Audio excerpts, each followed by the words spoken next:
104. Dear Kiddo, Jingle hell to Belize and back.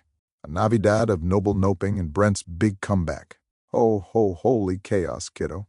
When Mom uninvited me from our Christmas like I was a +1 to a middle school dance, I did what any self-respecting, emotionally frazzled dad does. I yeeted to Belize.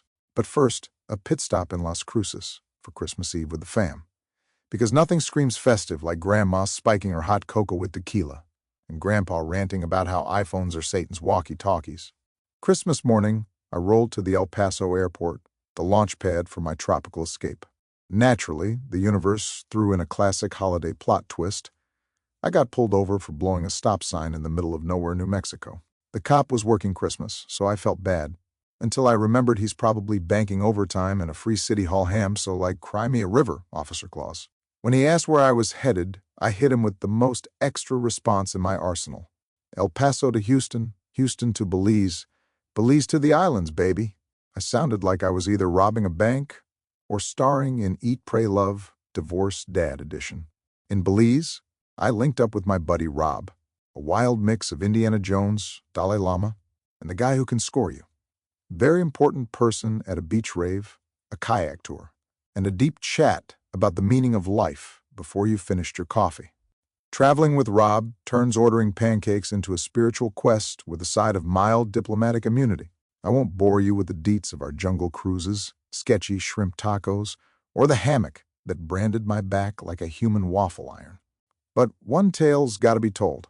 While we were hopping islands, pretending we weren't glow-in-the-dark pale, we vibed with a crew of LA travelers. 2 were women, sharp, hilarious, and tossing around buzzwords like synergy and content pipeline because, apparently, they were sports marketers.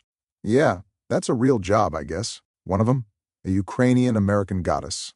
Think porcelain skin, curves for days. Like Aphrodite got a yoga certification and a side gig modeling for Viking sagas. She wasn't just a knockout. She was cool. The kind of woman who cackles at your dumb puns, twirls your hair while you're chilling in her lap, and murmurs stuff like, "You're carrying the world, babe. You deserve someone who worships you." And she was into me. Big time. Her friend was practically waving pom-poms. The setting? Beaches. Stars. Coconuts dropping like rom-com metaphors. What'd I do? Zilch. Not because I'm some saintly robot. Trust me, I was sweating harder than a pig in a sauna. Because I couldn't. Stop obsessing over you, Mom. And the rickety family future I was patching together with hope, tears, and dollar store glue. I didn't want to nuke Mom's feelings.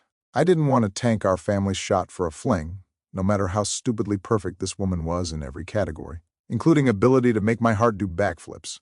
So, I shut it down. I chose honor. I chose virtue. I chose blue-balled misery. Then, I hauled back home. And what's Mom got for me when I land? Oh, I had a quick fling with this dude Brent. Just a couple weeks, no biggie.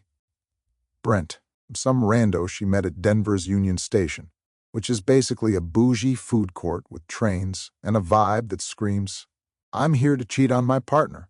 While I was in Belize, dodging temptation like a moral ninja, staying loyal to a family I wasn't even sure was still a thing, Mom was canoodling with Brent.